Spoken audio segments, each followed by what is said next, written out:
তোমাদের সকলকে জানাই দশমীর অনেক শুভেচ্ছা এবং বড়দের জানাই আমার তরফ থেকে প্রণাম। আর ছোটদের জানাই আমার অনেক ভালোবাসা। সারা বছর তোমাদের ভালো কাটুক, এই শারদীয়া ভালো কাটুক। আমরা আজকে নবমীর ঠাকুর দেখতে যাচ্ছি, আর দশমীটা বিকালবেলা করবো ঠাকুর বিসর্জন। এই ড্রেসটা পরে নিয়েছি, এটা বেশ অনেকটা ঘের রয়েছে।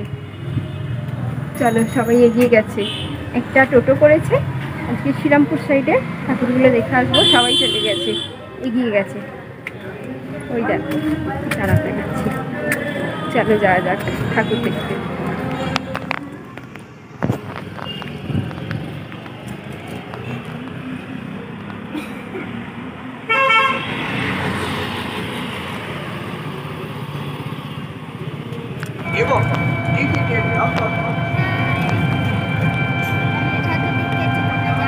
রাস্তার এত আওয়াজেতে ওর কথা তো শুনতেই পাওয়া যাচ্ছে না। ও বলছে আমরা ঠাকুর দেখতে যাচ্ছি, তোমরা যাবে? আর এই হলুম গিয়ে আমরা, আর আমার বরটা একটু গোমরা মুখো আছে, বিশেষ পাত্তা দেয় না, তোমরা কিছু মনে করো না। ঠিক আছে, চলো। এটা হচ্ছে আমাদের ফার্স্ট ঠাকুর দেখা হবে আজকে দিয়ে, এইটাই ফার্স্ট ঠাকুর দেখা শুরু। শহর এলাকার ঠাকুরগুলো এইরকমই হয়, অনেকটা হেঁটে যাওয়ার পরে তারপরে ঠাকুর দেখতে পাওয়া যায়। আর তেমনই সুন্দর সুন্দর প্যান্ডেল হয়। মণ্ডপের বাইরের থিমটা তো হাত পাখা আর গামছার, আর ভিতরে মনে হচ্ছে প্রদীপ জ্বলছে। চলো ভিতরে যাই, তারপরে দেখি। বাও, ছোট্টর মধ্যে কত সুন্দর লাগছে দেখো, খুব সুন্দর লাগছে। আর প্রতিমাটাও অসাধারণ, একটু তোমাদেরকে ঘুরিয়ে দেখিয়ে দিই। খুব সুন্দর, ছোট্টর মধ্যে খুব সুন্দরভাবে সাজানো হয়েছে। চলো, এবার আমাদের অনেক ঠাকুর দেখতে হবে, তাই চলো তাড়াতাড়ি। এই দেখো, আরও একটা মণ্ডপের সামনে চলে এসেছি। দেখে মনে হচ্ছে কোনো একটা তীর্থস্থানে এসেছি। কোন থিমের মণ্ডপ এটা ভুলে গেছি। ভিতরে যাই চলো। ভিতরটা না ভীষণই অন্ধকার। মানে এটা ফোনেতে তোমরা দেখতে পাচ্ছ এতটা লাইট, কিন্তু ভিতরে গিয়ে দেখছি মানে এত অন্ধকার, শুধু এই লাইটটুকু জ্বলছে। আর দিনের বেলা বলে জানি না, মানে খুবই অন্ধকার। বাইরে থেকে দেখে যেন মনে হচ্ছিল প্যান্ডেলটা ছোট, কিন্তু প্যান্ডেলটা মোটেও ছোট না, ভীষণই বড়। অনেকটা ভিতরে, মানে সিঁড়িভাবে আছে, নামতে নেমে দেখতে হচ্ছে। এবার তো বুঝতেই পারছো ভিতরটা কতটা অন্ধকার।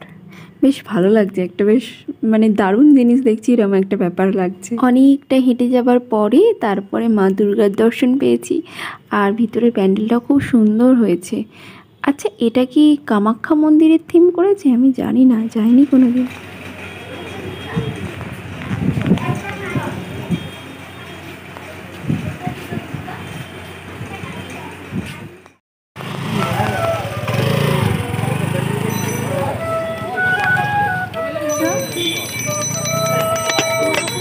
এত আওয়াজের মধ্যে বোঝা যাচ্ছে না। দেখো, বাঁশি নিয়ে বসেছে, বাঁশির আওয়াজ মানে বাঁশিটা বাজাচ্ছেও বেশ সুন্দর। আরও একটা মণ্ডপের সামনে চলে এসেছি, আর না সব মণ্ডপেই দেখছি অন্ধকার। মনে হয় দিনের বেলা এসেছি, ওই জন্য লাইটগুলো জ্বালেনি, বন্ধ করে দিয়েছে। কি মুশকিল বলো। আমার দেখতে কোনো অসুবিধা হচ্ছে না, আমি ভালোভাবে বুঝতে পারছি, কিন্তু এই যে ক্যামেরা করছি না, ভিডিওগুলো না সেরকম ভালো আসছে না, ভালোভাবে বোঝা যাচ্ছে না, দেখা যাচ্ছে না। কত ঢিল ঝুলছে দেখো, ঢিলাম। আমরা যে এই ঢিলাম দিয়ে কি খেলতাম না, ঢিলাম লাগিয়ে প্যাচ খেলতাম, সেই সব ঢিলামগুলো ঝুলছে। আর এই থিমটা করেছি দেখো, রাশি চক্রের থিম। এটা হচ্ছে বিচ্ছু, মানে বিছে কি বলে, স্করপিয়ন। আর এদিকে হচ্ছে মহিষ, আর এদিকে মানে এগুলোকে রাশি চক্রেতে কি বলে আমি ভুলে গেছি।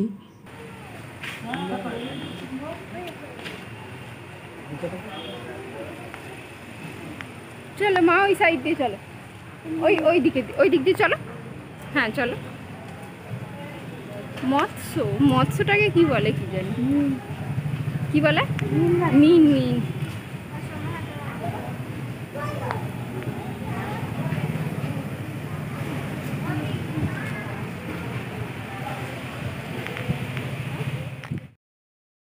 এটা কোনো মণ্ডপ না, এটা হচ্ছে মন্দির, এটা হচ্ছে নাট বাংলা। চলো ভিতর দিক দিয়ে গিয়ে, মানে বাইরের দিক দিয়ে গিয়ে মন্দিরটা দেখবো। ওই দেখো পাশের মাঠে মেলা বসেছে, নাগরদোল্লা চেপেছো কোনোদিন? ওই নাগরদোল্লা আমি চেপেছি, 2-3বার চেপেছি, কিন্তু আমার ভয় লাগে না। আমার ভীষণ ভালো লাগে অ্যাডভেঞ্চার। আর এটা হচ্ছে জগন্নাথের মন্দির। এই দেখো জগন্নাথ, সবাই বলে জয় জগন্নাথ। চলে এসেছি আরও একটা পর্বতের সামনে। এই দেখো কৈলাস পর্বত। আমরা মহাদেবের দর্শন তো বাইরে থেকেই পেয়ে গেছি, এবার পর্বতের ভিতরে প্রবেশ করে আমরা মা পার্বতীর দর্শন করব।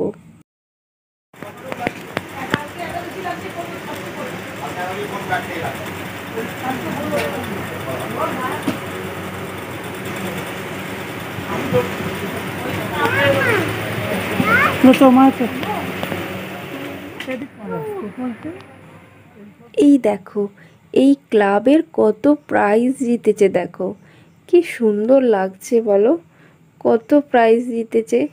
এই প্রাইজ জেতাটাও কিন্তু ভাগ্যের ব্যাপার, বুঝলে তো। দিনের বেলায় বেশ ভালোই ঠাকুর দেখা হচ্ছে, অনেক শান্ত। রাতের বেলায় দেখতে ভালো লাগতো, এগুলোর গেট আপই আলাদা, কিন্তু এ লাইন দিতে দিতে তার চাইতে আমাদের দিনের বেলাতেই ভালো ঠাকুর দেখা। কোথায় মা? আর বলো না, এখানে যে এত সুন্দর মণ্ডপটা রয়েছে আমরা তো জানতেই পারতাম না, যদি না ঐশী বলতো মা ওই মন্দিরটায় যাবে। তারপরে দেখলাম যে এই যে একটা মন্দির, মানে এক প্যান্ডেল আমরা মণ্ডপ আমরা দেখছিলাম, ওটা ছোটোখাটো মণ্ডপ ছিল। তো এই মণ্ডপটা হচ্ছে একদম কি বলবো অসাধারণ দেখতে। এটা না অনেকটা চাপা পড়েছিল, মানে অনেকটা নিচু জায়গায়, আর ওই জায়গাটা ছিল একটু উঁচু জায়গায়, আর অনেকটা না ঘেরা মতন ছিল। আমরা তো দেখতেই পাইনি যে এখানে এত বড় একটা মণ্ডপ রয়েছে।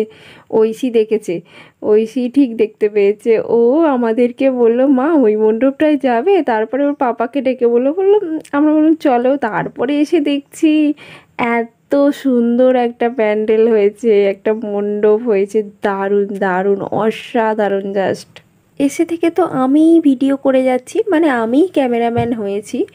তারপর একটু ঐশীকে বললাম তুই একটু ক্যামেরাম্যান হ, সবসময় আমিই হচ্ছি, এটা একটা কেমন দেখতে লাগছে না, একটু তুইও ক্যামেরাম্যান হ।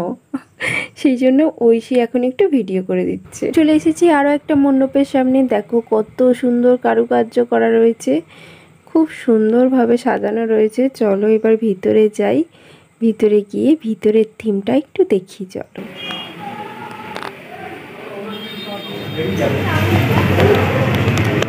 লেখা নেই এগুলো, ঠিক কি বলে বেশ, এটা এটা প্যারিসের গেট।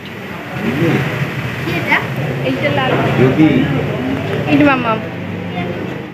আরও একটা পূজা মণ্ডপের সামনে দাঁড়িয়ে আছি, চলো ভিতরে যাই, গিয়ে দেখি। আজকের মতন ভিডিওটা এখানেই এন্ড করে দিচ্ছি, কারণ তোমাদের বোরিং লাগবে, অনেক বড় ভিডিও হয়ে যাচ্ছে। আবার চলে আসবো কালকে। আজকের মতন টাটা।